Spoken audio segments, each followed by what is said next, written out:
Being a council. being vetted. Well, we normally send them for security who comes to cabinet to be put on a council like that one. Who is heading that? Who is heading those security agencies? Police or what? It is the Ministry of Internal Security. ISO. ISO. Where is the ISO man here? There's an ISO man.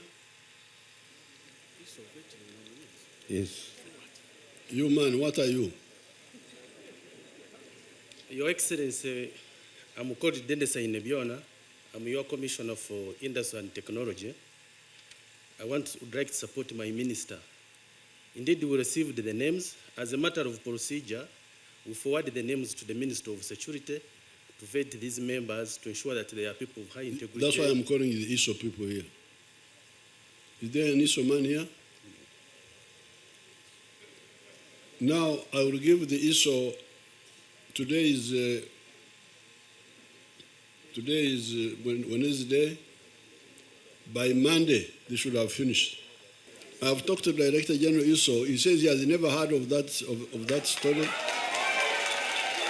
Akoba nti chebaliko banti yayogera ni iso wa mukobya ati tawuliranga ku kintu kyona ekifaana kityo n'okukoba ensonga edda abalimi otubuuziza ekibuuzo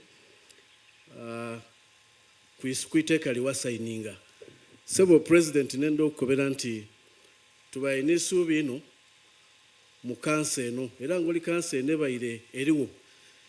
I don't know why the minister is taking long to implement that, and yet you signed it.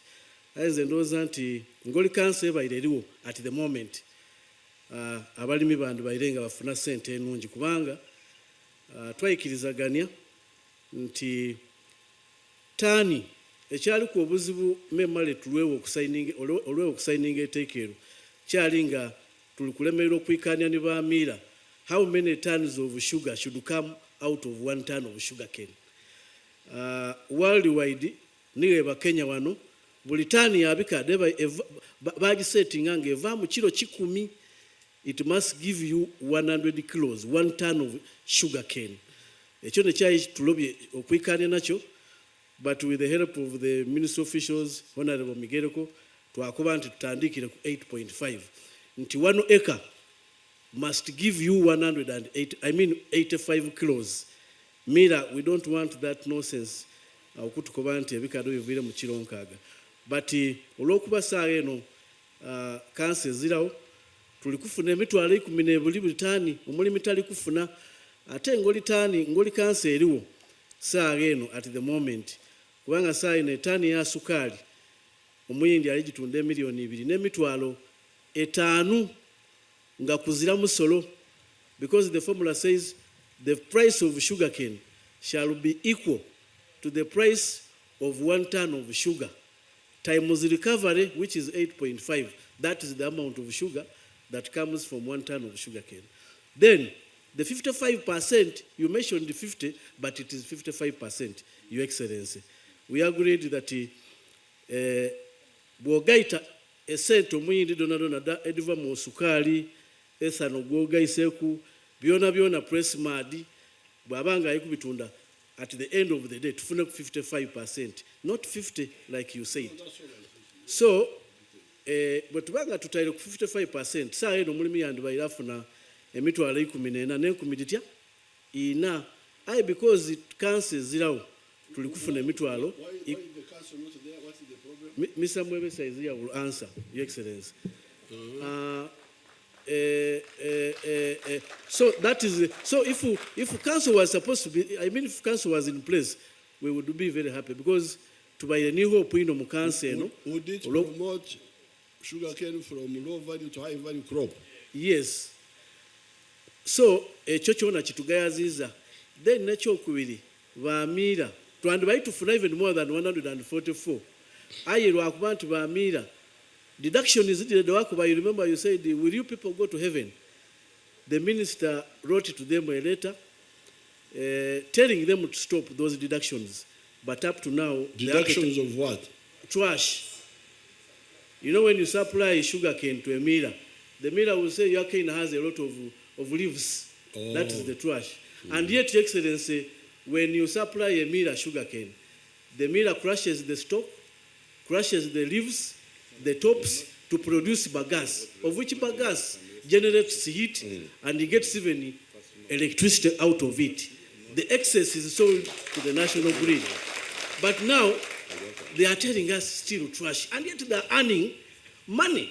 So, in Busoga alone, Your Excellency, it has been estimated that millers collect more than 2,000, deduct more than 2,000 tons of cane in the form of trash. You can imagine the 2,000 every day times 140, those are about 500 million every day from the poor farmer. So the other time you asked that why people are poor, we are poor because millers are taking away our small profit. The act was signed by stakeholders that provide Sugar Amendment Bill number 6 of the board responsible for general direction and supervision of the council.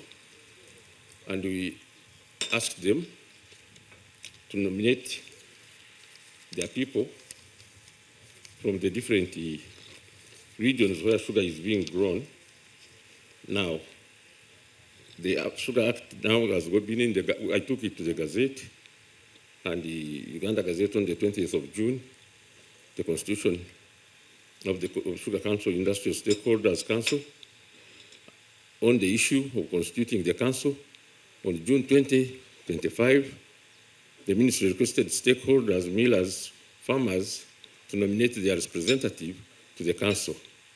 At the end of last month, the ministry received nominations from the Uganda Sugar Manufacturers Association, Millers Association of Sugarcane, and Farmers Cooperatives in Busoga, Buganda, Bunyoro, and Acholi. The nominees are being rated for by security agencies. I'm going to present this, Your Excellency, to Cabinet. So the Sugar Council, Being a council. vetted, Well, we normally send them for security, who comes to Cabinet to be put on a council like that one. who is heading that? Who is heading those security agencies? Police or what? It is the Ministry of Internal Security, ISO. ISO. Where is the ISO man here? There's an ISO man. Yes. You man, what are you? Your Excellency, I'm called Dendesa Inebiona. I'm your Commissioner for Industry and Technology. I would like to support my minister. Indeed, we received the names. As a matter of procedure, we forward the names to the Minister of Security to vet these members to ensure that they are people of high integrity. That's why I'm calling the ISO people here. Is there an ISO man here? Now, I will give the ISO, today is Wednesday. By Monday, they should have finished. I've talked to Director General ISO. He says he has never heard of that story. Akoba nti kyebaliko banti yayogera ni iso wa mukobya ati tawuliranga ku kintu kyona kyona ekifaana kityo. Director General, but it could be that they got it in the lower down there. Asuubira nti bayinza okuba baakifunira gansinsi. And somebody, but the Director General is not aware. He's going to finish by Monday. Akoba nti mazima geene olwa balaza kinaaba kiwere. And I pledge to build a factory for you, the local growers, to have your own factory. Buti yasuubiza okubazimbira ekyuma imwe abalimi b'ebikaado. Now recently, Mayuge Sugar came and said, can you take my factory and you give it to your people? Duzi Mayige yajja yali akati ife ky'okuzimba ekyuma lwaki oyidda n'ogula kyuma kyaife kino n'okiga abantu bo. Mayuge Sugar yajja yeeri. What do you say? Of course, I have to pay him, but what do you say about that? Buti kiki emukoba ku ekyo kuba ateekwa okumusasula kulwa imwe kiki emwogera ku ekyo. ngende maiso. Banange kulwa imwe muntu mulala aje ali ku microphone akobere muzeyi aje mu maiso babbe muntu mulala tukole tuti akoba ati aje mu maiso na akoba ati ataje mu maiso babiri abakoba ati aje mu maiso. Your Excellency, ajja mu maiso. Akati aje mu maiso mwena muwagira Yes. Kale, we shall negotiate and we take over Mayuge, the one on the way here. mpegano buti aikiriza alija kutesani Mayuge mujitwale ng'agibaguzeeku. Yangala, baba wangala. Kale. Your Excellency, Because if there is Omulalu, wabaawo omulalu the one who can bring leaves, asobola okuleeta amakaba kabiri goona ku bikaado contrary to common sense and what we normally do, akoba nti ekikontana n'amagezi ag'obuntu kye tusobola okukola. you reject the sugar cane with the picture. Take the picture. Akoba nti loba ebikaado mubikube n'ebifaananyi. And you say, I have rejected this and the proof is here. Omukobe omulimi oti abino mbiro bye era n'ekiraga ekituufu ni kino. And you take it with the man standing there, capture him. Even if you try to avoid, you try to capture him also. Akoba nti omusaadha oyo ayemereire awo mumugeme muleke kumubisaaku mumugemere irala. So that Ekifaananyi bakigeme. So that we have proof. Nti tube tulina ekikakasa nti mazima gene omusaadha ono alese bikaba. This one is a saboteur. Mazima gene kino kyenda kwonoona kulemesa. Because you can see akuba nti woobona the bikaji which are sold in the market. Ebikaado bye batunda ku ngira eyo wona we babitunda. You cannot see any leaves there. Tobona kubikaba. There's no way somebody can bring a chikado with leaves. There's no way. Akoba nti mazima gene amatuufu omuntu asobola kuleeta bikaado nga kuli Because it will also inconvenience him. era yeena abona nga bidaamu tewaanya. So this one can't really. You prove that there's a madman who is bringing sugar cane. Akoba nti mazima gene abamira mukakase nti eriyo omuntu omulalu aleeta ebikaado yaleetera ku n'ebikaba. So that then we side with you that he's a saboteur. Mazima gene tuikirizaganye nti oyo ali kugezaako kutulemesa. So now, you the sugar cane growers, don't push what you want to be achieved at the expense of the person of the 2 acres, please. Imwe abalima ebikaado mutaleeta byaimwe mwenda kufuna nga muli kuleka inuma abantu baife abeyiika ibiri. Be clear that I have the Ankole cows, you saw them there.